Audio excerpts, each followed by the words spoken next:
دوستان سلام، وقت همگی بخیر. قادری هستم از کانال تلگرامی پرایس تریدر 99 با جلسه سوم و آخر مبحث استراتژی ها و نحوه ساخت و اجراشون. در این جلسه خدمتتون علتهای سودده نبودن استراتژی رو میگم. امیدوارم که براتون مفید باشه. دقت کنید، خیلی از دوستان هستند که استراتژی هایی رو دارن که نمیتونن باهاشون به سود برسن. وقتی که به استراتژی نگاه میکنی میبینی که این خیلی دقیقه و خیلی عالی هستش و طرف هم میگه که من باهاش خیلی کار میکنم ولی سودده نیستم.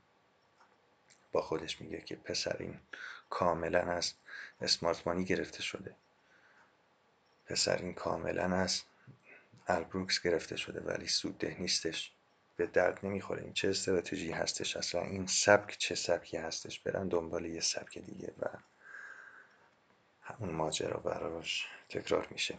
به چه صورت؟ ما میخوایم در مورد اجرای صحیح صحبت کنیم. اینکه یه استراتژی کی صحیح اجرا شده و شما با چه اشتباهاتی دارید استراتژی صحیحتون رو نابود میکنید. چیزی که میتونست بهتون سود بده رو پشت سرتون رها کردیم. علتهای سودده بودن استراتژی اینا هستن. ببینید، برای سودده بودن استراتژی خواهشاً این موارد رو اجرا کنید. در صورتی که اجرا نشن ممکنه استراتژی به طور کامل سودده بودنش رو از دست بده.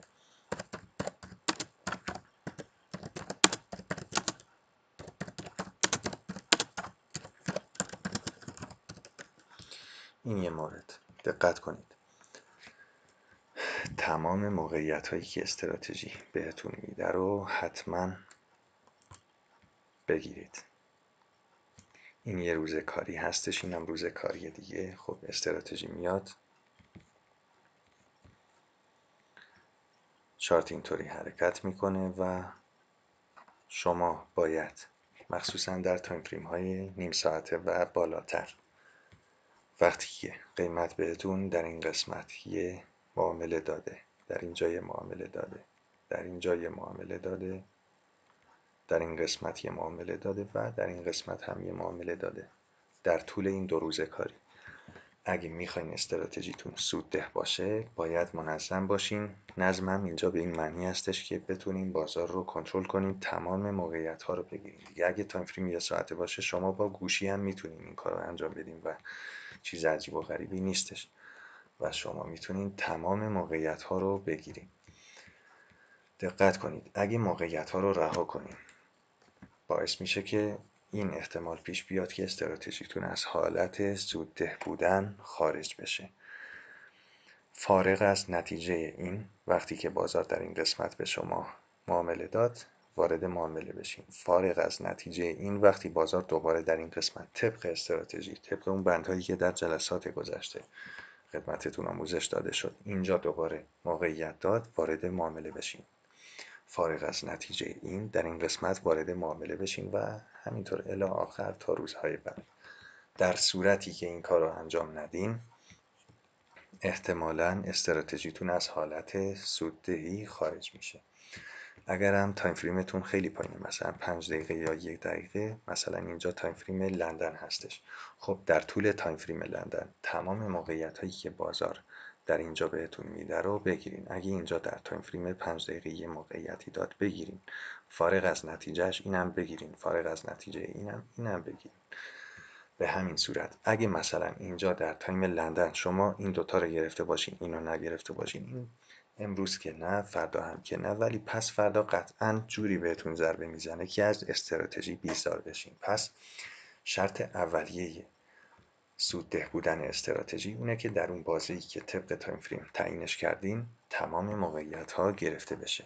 خب تایم فریم 1 ساعته قطعا دیگه باید کل روز کار بکنیم، یعنی کل روز موقعیت ها زیر نظر باشه. با گوشی هم میتونیم مثلا هر 1 ساعت یه بار چک کنیم، هر 2 ساعت یه بار چک کنیم. این اصلا وقتی نمیگیره دیگه. وقتی شما وارد بازار شدین قطعا باید، اگه وقتی هم بگیره، براشون وقت رو بذارین و مطمئن باشین که وقتی نمیگیره که نتونین به کارهای دیگه‌تون برسین. پس تمام موقعیت ها گرفته بشه. دلیل بعدی چیه؟ دلیل بعدی که استراتژیتون سودده نیست اینه که شما دارین روی جفت ارزهای زیادی کار میکنین. شرط استراتژی اینه که نهایتاً روی 3 جفت ارز کار کنید.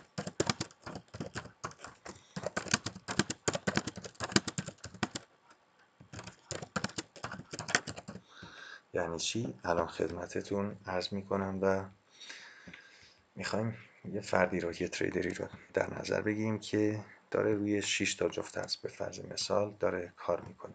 ببینید اینا رو با گذشته خودتون انطباق بدین، ببینید که آیا در گذشته شما این کارا رو انجام دادین یا خیر. اینا باعث میشه که استراتژی از حالت سودده بودن در بیاد و حتی اگه درست باشه ولی بهتون سودی نمیده و ضرر میکنین و بیزار میشین از ماجرا.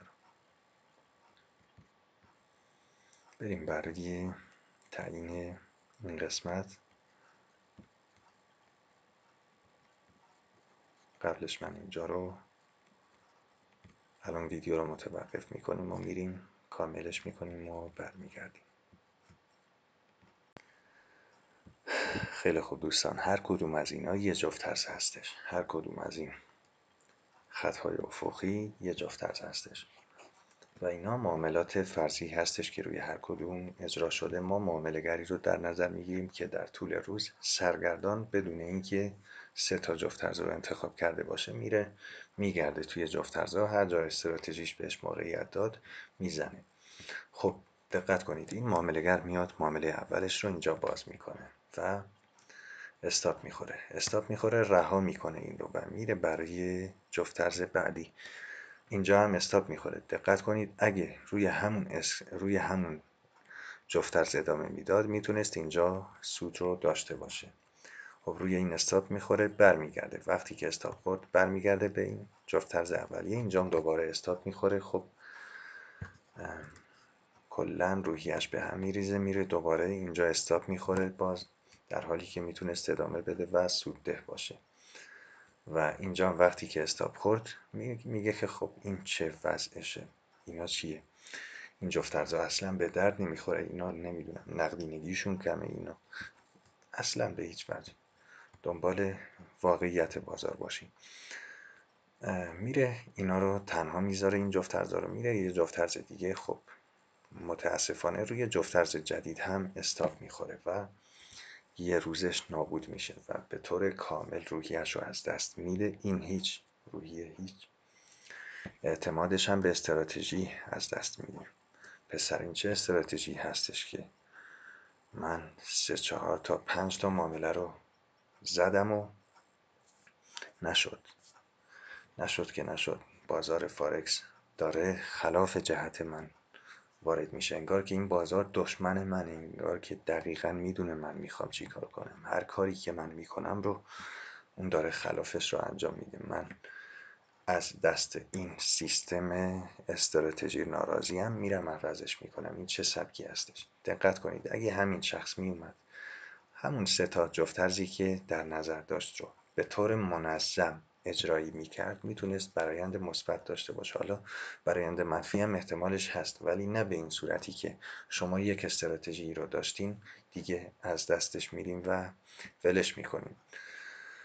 شما استراتژیتون رو چک کرده بودین، میدونستین که این ممکنه استاپ هم بخوره، حالا 3 تا استاپ هم پشت سر هم بخوره اگه مثلا روی این جفت ارز کار میکردین و ولش نمیکردین، ولی حالا یه روز اینجوری میشه، روز بعدی اینجوری میشه و دیگه لازم نبود که شما به سیستمتون اعتماد داشتین، لازم نبود که بیان عوضش کنین و این کارتون باعث شد که شکست بخورین. اگه معامله‌گر خوبی بودین، اگه از همون لحظه اول میومدین هر 3 تا جفت ارز رو جدا میکردیم و بیخیال مابقی بازار میشدیم، به این صورت میشد و شما اینجا یه استاپ هم میخوردین. خب 2 تا تیپی هم روش، یه استاپ 2 تا تیپی روش. حالا اینا فقط فرضی هستش، منظورم اون منظور اصلی رو لطفاً بگیرید و تمام موقعیت هایی که بازار داده بود رو شکار میکردین دیگه. لازم نبود اینجا شما از این جفت ارز وقتی شکست خوردین بیاید جفت ارز بعدی، چون ممکنه اون لحظه ای که شما میرین توی جفت ارز بعدی بازار بخواد اونجا بعضیا رو شکست بده و اینجا بخواد به بعضیا پاداش بده. خب شما یه پاداش رو با یه شکست معاوضه کردیم و در این مثال دیدیم که اگه از همون اول روی چند تا جفت ترس کار میکردیم به صورت منطقی، خب قطعا از دستش نمیداریم موقعیت ها رو. حالا دقت کنید، قرار نیست همه موقعیت ها با هم، همه جفت ترس‌ها با هم موقعیت بدن. ببینید فرض کنید من اینا رو پاک بکنم، لزوما قرار نیست همه موقعیت ها رو بازار با هم دیگه بده، ولی فرض کنید اینجا بازار اومد، شما اینجا استاپ خوردین. خب دوباره اینا رو رسم کنیم. بازار اینجا شما استاپ خوردین، میرین توی این جفت ترس. خب اینجا هیچ موقعیتی بازار بهتون نمیده تا اینکه این موقعیتی که در جفت ترسی که اول روز روی این جفت ترس بودین میره و از دستتون میره. شما اینجا دوباره هر کدوم رو که بخواید در نظر بگیرین استاپ میخورین، برمیگردین میدیدین که اینجا بازار به ما یه موقعیت داده بود، کاش بررسیش میکردیم. دقت کنید، حتما به این موضوع دقت کنید که لزومی نداره برای سودده شدن تمام بازار رو چک کنید. شما کافیه دو تا همین دوتا رو چک کنید، یا نهایتا 3 تا دیگه، بیشتر از اون چک نکنید. اگرم اسکالپر تایم فریم 1 دقیقه هستین، واقعا یکی هم کافی هستش، لزومی نداره روی 2 تا جفت ترس کار بکنید.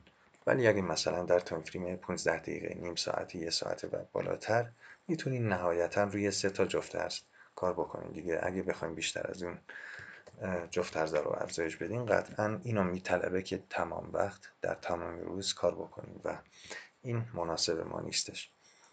حداقل در اوایل کار میتونیم بعدا این کار رو انجام بدیم.